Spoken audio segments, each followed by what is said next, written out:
Very good morning to all of you. So कल हमने अपने जो भी क्वेश्चंस थे ए से लेकर के ई तक फैक्टर्स एंड मल्टीपल्स चैप्टर के उनको हमने कंप्लीट किया।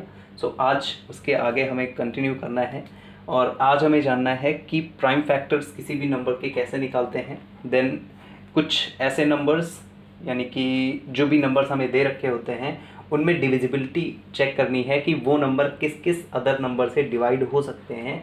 इसकी डिविजिबिलिटी हमें चेक करनी है कि ये चीज़ हम कैसे फाइंड आउट करते हैं। ठीक है, तो चलिए सबसे पहले स्टार्ट करते हैं। प्राइम फैक्टर्स आपके बिल्कुल सिंपल चीज़ जो आपका सबसे पहले आई थिंक जो फैक्टर्स एंड मल्टीपल्स को जो सबसे पहली टेबल थी वीडियो थी उसमें आपको क्लियरली बताया था कि जो भी नंबर्स जैसे कि 5 एक नंबर है, ठीक है ना। अब 5 को अगर हम चाहें किन्हीं दो नंबर्स से मल्टीप्लाई करने के बाद कि 5 आए तो वो सिर्फ और सिर्फ क्या है 1 and 5, मतलब इनको आपस में मल्टीप्लाई करेंगे तो 5 आएगा।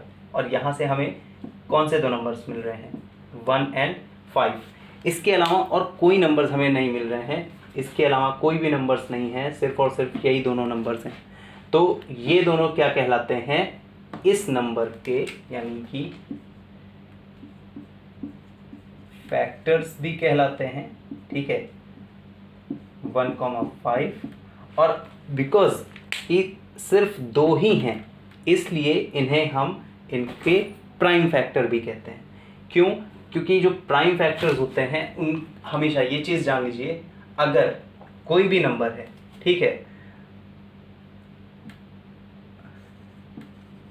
Any number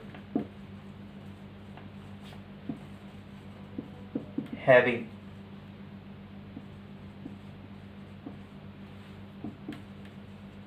more than 2 factors is called composite number। ठीक है, अब एक डेफिनेशन यहाँ पर लिखी हुई है कि कोई भी number any number having more than 2 factors, जिसके कि 2 से ज़्यादा फैक्टर हों, उसे हम क्या बोलते हैं कंपोजिट नंबर। और any number that have only 2 factors, जिसके कि केवल 2 फैक्टर्स होते हैं, उसे हम प्राइम नंबर कहते हैं। तो जो प्राइम नंबर के फैक्टर्स होते हैं, ठीक है 5 एक प्राइम नंबर है और इसके जो भी फैक्टर्स होते हैं उन्हें हम प्राइम फैक्टर कहते हैं। ठीक है, अब प्राइम फैक्टर निकाले कैसे जाते हैं, ये एक बड़ी मतलब इंटरेस्टिंग चीज़ है और बहुत आसानी से इसे हम सीख सकते हैं। वो ऐसे कि सबसे पहले हम क्या करते हैं, जैसे यहाँ पर हमने लिखा 16, ठीक है। अब हमें इसके फैक्टर्स निकालने हैं सबसे पहले। अब वो चाहे फैक्टर्स कह लें हम या फिर प्राइम फैक्टर्स कह लें, दोनों ही चीज़ें, वो निकलती कैसे हैं। तो इसके लिए सबसे पहले एक सिंगल लाइन ऐसे ड्रॉ करते हैं और एक सिंगल लाइन ऐसे ड्रॉ करते हैं, ठीक है। अब सबसे छोटा कोई ऐसा नंबर देखते हैं जिससे कि 16 डिवाइड हो सके। तो सबसे छोटा नंबर कौन है 2। तो 2 क्या होगा, 2 से इसको हमने डिवाइड किया, ठीक है। तो चलिए 2 से डिवाइड कर देते हैं, तो 8 टाइम्स, ठीक है। वापस से एक लाइन ड्रॉ की, अब 2 से अगेन ये डिवाइड हो सकता है 4 टाइम्स, 2 से अगेन ये डिवाइड हो सकता है ना 2 टाइम्स, 2 से अगेन ये डिवाइड हो सकता है 1। तो जब तक यहाँ पर 1 नहीं आ जाता तब तक हम इसको कंटिन्यू डिवाइड करते रहते हैं। अब कंटिन्यू 2 से ही इसलिए डिवाइड किया बिकॉज ये 2 से डिवाइड हो सकते थे। हम सबसे पहले मिनिमम नंबर से डिवाइड करते हैं। जैसे यहाँ पर अगर होता 15 तो सबसे पहले, अब आप देखिए ये 2 से डिवाइड नहीं हो सकता लेकिन 3 से हो सकता है, तो सबसे पहले हमने 3 से किया। उसके बाद 5 से डिवाइड हो सकता तो 5 से किया। अब इसके जो फैक्टर्स हैं वो हमें लिखने होते हैं।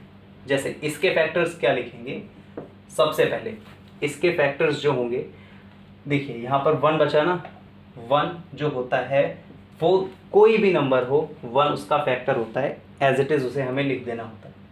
उसके बाद जिस नंबर से भी हम डिवाइड कर रहे होते हैं वो नंबर्स यहाँ पर इसके फैक्टर्स होते हैं। जैसे 1 हो गया, 2 हो गया, ठीक है, 4 भी इसका एक फैक्टर हो जाएगा, 8 भी इसका एक फैक्टर हो जाएगा और 16 तो ऑलरेडी ये नंबर है ही है। तो कुल मिला करके आप देखोगे तो ये इतने सारे जो हैं ये इसके फैक्टर्स बनेंगे। 1 भी है यहाँ से, यानी कि ये जितने नंबर आपको एक सिंपल सी चीज़ आपको समझनी है कि जितने नंबर्स यहाँ पर आपको ये इस साइड दिख रहे हैं ये सब इसके क्या हो जाएंगे, फैक्टर्स। सेम चीज़ आपको यहाँ पर भी समझ में आ जाएगी, जैसे इसके भी फैक्टर्स कौन कौन से होंगे, 1 है, ठीक है, 5 है, 15 है, प्लस इसमें एक नंबर इधर भी है देखिए 3, तो ये भी आपके फैक्टर्स हो गए। तो आपको जो फैक्टर्स आपके जो निकलते हैं वो ऐसे निकलते हैं। हालांकि जब हम ये सॉल्व करेंगे तब हम इस पर ज़्यादा ध्यान देंगे कि इसे कैसे निकाला जाता है। जैसे जैसे क्वेश्चंस करते जाएंगे वैसे वैसे ये चीज़ हमें और ज़्यादा आसानी से समझ आती जाएगी। फिलहाल हम अपने नेक्स्ट टॉपिक पर चलते हैं और डिविजिबिलिटी कैसे चेक करते हैं उस पर ध्यान देते हैं। डिविजिबिलिटी यानी कि जैसे हमें कोई भी नंबर दे रखा है, लाइक 24, ये एक नंबर दिया है, ठीक है। अब हमें पता करना है कि ये नंबर 2 से डिविजिबल है या फिर नहीं। तो एकदम सिंपल सी चीज़ है कि जो रूल्स हैं, यानी कि आप पेज नंबर 49 और पेज नंबर 50 आपको कल ढंग से पढ़ना है, बिकॉज पेज नंबर 50 पर एक टेबल बनी हुई है जिसे कि आपको याद करनी है, ठीक है। वो है extension of basic test of divisibility जो कि बनी हुई है, ये आप देख सकते हो, ठीक है। पेज नंबर 49 पर ये आपकी टेबल है, तो इस टेबल को आपको ढंग से पढ़ना है, याद करना है। इसके साथ ही पेज नंबर 49 पर आपके कुछ रूल्स हैं, उन्हें भी आप पढ़ लोगे। हालांकि यहाँ पर एक बार हम बता ज़रूर रहे हैं। तो जो कोई भी नंबर है उसे अगर हमें ये पता करना है कि ये 2 से डिविजिबल है या फिर नहीं, तो बिल्कुल सिंपल सी चीज़ है, आप उसके 1 डिजिट वाले नंबर को देखिए, ठीक है। जो भी नंबर उसके 1 डिजिट पर हो, अगर वो 0 है, 2 है, 4 है, 6 है या 8 है, अगर इतने में से कोई भी एक नंबर है जो कि 1s प्लेस पर है, ठीक है, 1s प्लेस पर इन 5 में से कोई भी एक डिजिट है, तो यानी कि वो डिविजिबल है, ठीक है, किससे, 2 से। सेकेंड चीज़, आपको अगर 1s प्लेस पर 0 है या फिर 5 है तो वो नंबर किससे डिविजिबल होगा,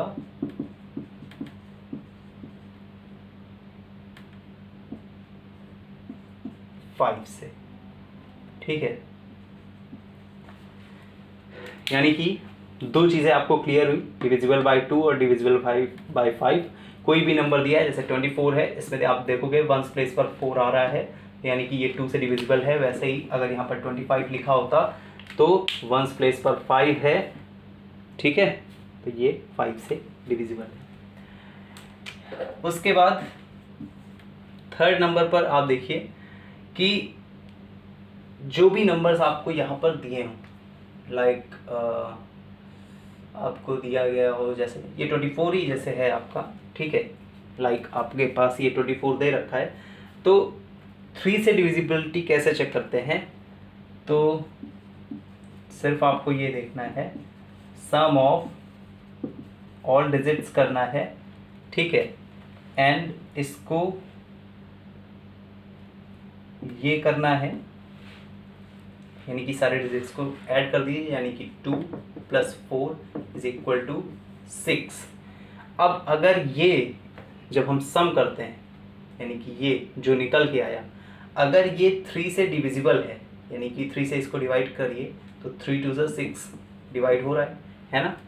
तो यानी कि जब ये जितने भी डिजिट्स हों, अगर इनको ऐड करते हैं और ऐड करने के बाद 3 से डिवाइड करते हैं और वो डिवाइड हो जाता है, तब वो नंबर जो है वो 3 से डिविजिबल होता है। यानी कि 24 3 से डिविजिबल है।